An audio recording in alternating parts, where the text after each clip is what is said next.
Magandang araw kapamilya, nagbabaga ang mga balita, pumuputok ang mga storya ngayong araw. Live sa ANC, Kapamilya Channel, A2Z, Jeepney TV at All TV2. Mga impormasyong mahalaga live din sa YouTube at TikTok. No more, no less, hatid ng TV Patrol Express.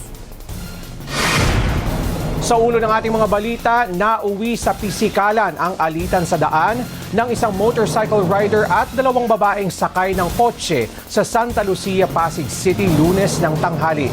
Sa nag-viral na video, mainit na nagkasagutan muna ang tatlo sa kanto ng Oasis Service Road at East Bank Road. Maya-maya, sinuntok at sinipa na ang rider ng isa sa mga babae na siya umanong driver ng kotse. Gumante ang lalaki at sinuntok din ang babae, naawat din ang tatlo makalipas ang ilang sandali.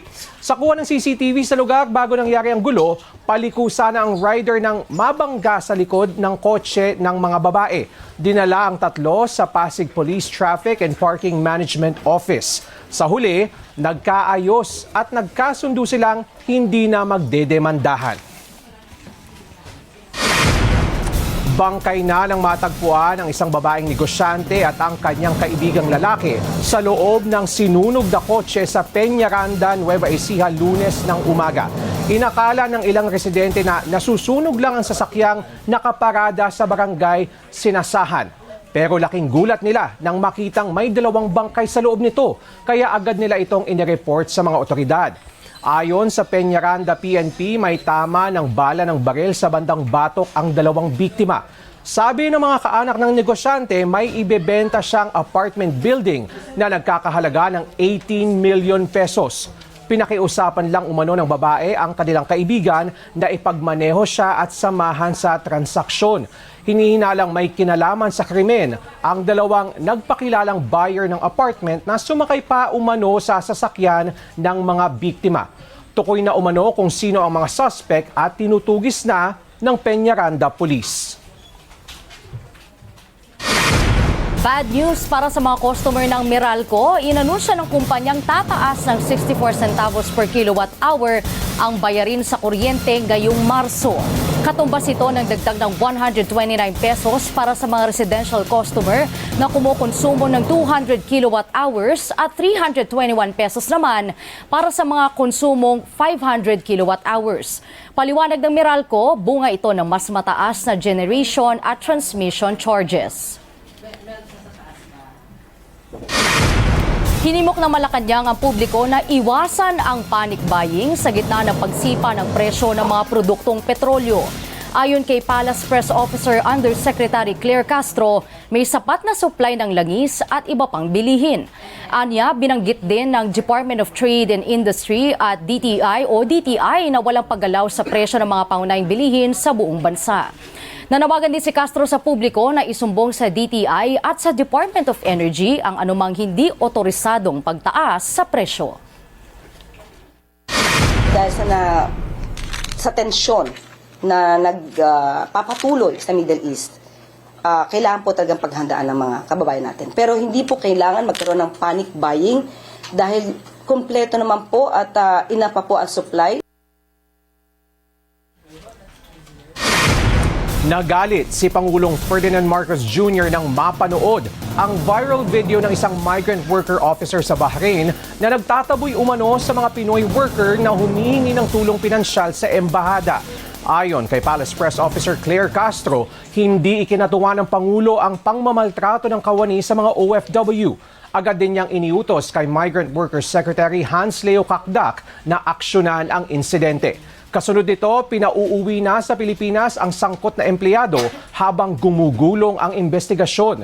Muli ring iginiit ng Pangulo na dapat pagsilbihan ng maayos ang mga OFW, lalo na sa mga lugar sa Middle East na apektado ng gulo. Hindi po ito ikinatuwa ng Pangulo. Nagalit siya para sa ating mga OFWs dahil sa pagmamaltrato ng ilang public servant. Kung hindi po nyo nais na magsilbi sa ating mga kababayan ng buong puso, kayo na po ang voluntaryong bumitaw sa inyong posisyon. Susunod, Pinoy Big Brother, maglilipat bahay na ba? Abangan po natin yan sa pagbabalik ng TV Patrol Express.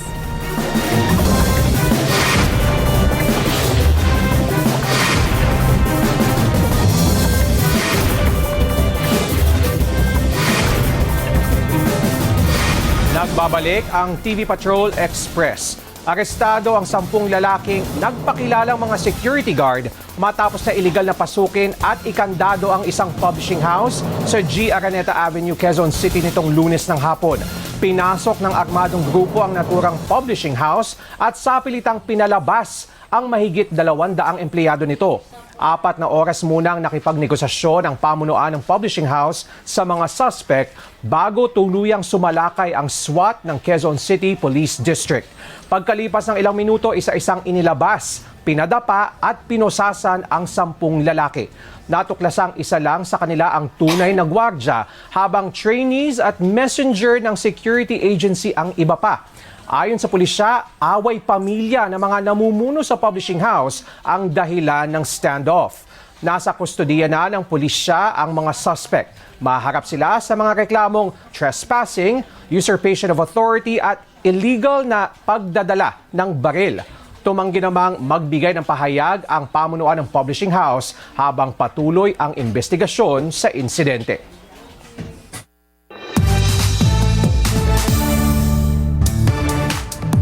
Latest sa showbiz sa ating Star Patrol Express. Pinag-aaralan ng pamunuan ng Pinoy Big Brother ang pagkakaroon ng bagong bahay ni Kuya sa hinaharap. Natanong ni PBB host Bianca Gonzalez sa kanyang podcast si PBB Business Unit Head Marcus Vinuya kung posible ba ang lipat bahay. Ayon kay Vinuya, may mga plano na rito lalo't nagiging pamilyar na masyado ang mga bagong housemates sa bahay dahil na rin sa tagal ng umiere ng PBB. Ibaan niya ang excitement kung bagong lugar ang kanilang papasukin. Pero tiyak silang magiging emosyonal ang PBB family kapag nilisan ang kasalukuyang bahay ni Kuya sa tapat ng ELJ Communication Center sa Quezon City. Dagdag ni Vinuya, inaasahan na magkakaroon muli ng PBB regular season matapos ang successful run ng 2 celebrity editions. Habang papalapit ang huling gabi ng seryeng FPJ's Batang Quiapo, aminado ang veteranang aktres at OG cast member na si Cherry Pie Picache na emosyonal siya sa pagtatapos ng kanilang palabas. Para kay Cherry Pie, maraming alaala siyang babaunin mula sa serye, pero isa sa mga pinaka nagustuhan niya ay ang mga eksena nila ni Rigor na nagpapakitaan niya ng tunay na dynamics ng mag-asawa. Tumatak din kay Cherry Pie ang mga aral ng pagsasakripisyo para sa minamahal at pagpapaubaya sa anuman ang kalooban ng Diyos. Inaabangan na mga huling tagpo sa kwento ng kanyang anak na si Tanggol na ginagampanan ni Coco Martin. Mapapanood pa rin ang FPJ's Batang Quiapo gabi-gabi hanggang Biyernes sa Kapamilya Channel, All TV 2, A to Z at iba pang Kapamilya platforms. Naiyak na nga ako eh. 3 years is 3 years. Imagine for 3 years, magkakasama kami at madalas kahit hindi trabaho, nagsasama-sama pa rin kami. Alam mong safe ka. It's a safe working place, yung ganon. Unforgettable ang seryeng Roja para kay Yasi Pressman dahil sa mga bagong hamong ibinigay ng kanyang karakter sa kanyang acting career. Ano niya na isakatuparan niya ang mga planong atake sa pagganap sa kanyang komplikadong karakter. Kasabay naman ang pagdami ng mga tagahanga at nakakilala kay Kai Montinola dahil sa kanyang performance sa serye ay ang pagsulpot din ng ilang basher. Aminado si Kai na nasasaktan siya sa hate comments pero hindi niya ito dinidibdib. Bukas din siya sa mga puna at komento lalo't makatutulong ito na mas mapaghusay ang kanyang pag-arte. Iniisip ko lang sa sarili ko na if this person doesn't know me personally, then their opinion will not matter most to me. Because yes, I'll hear it out because I'm a very open person, but I'll never take it to heart. At yan ang ating Star Patrol Express sa araw na ito.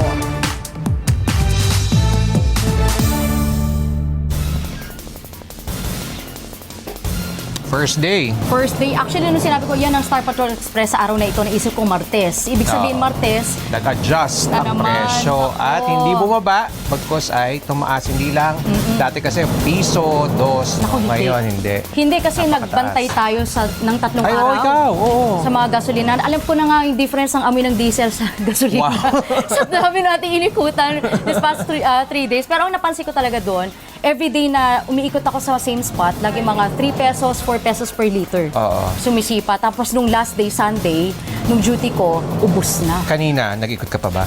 Hindi, day off natin ngayon. Ah, So ang wow. duty natin ngayon ay nakapagpahinga mga kapamilya. Pero yun bago na nga. pa man kasi tumaas, alam na natin, syempre kung ano ang hinaing ng mga kababayan, di ba? Yung mga nakausap mo, anong sabi nila sa'yo? Wala silang magagawa. Sabi nila kung hindi, tiisin na lang muna yan at magdarasal na matapos ang sigalot sa Middle East para po kahit papano bumalik sa normal na sitwasyon sa ating bansa. Oo. At yan ang mga nagbabagang balita. Huwag pong kalimutan mag-LSSC. Like, share, subscribe, and comment sa YouTube at TikTok. Ako po si Liza Aquino.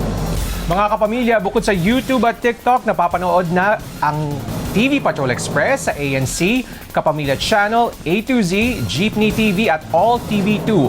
Pwede nyo rin i-scan ang QR code sa inyong screen. Nasaan ba yun? Para mapanood sa aming YouTube channel ang mga latest news o balikan ang mga balita na nakalagpas sa inyo. Ako po si Rafael Bosano. Maraming salamat at magandang hapon, kapamilya. Bye!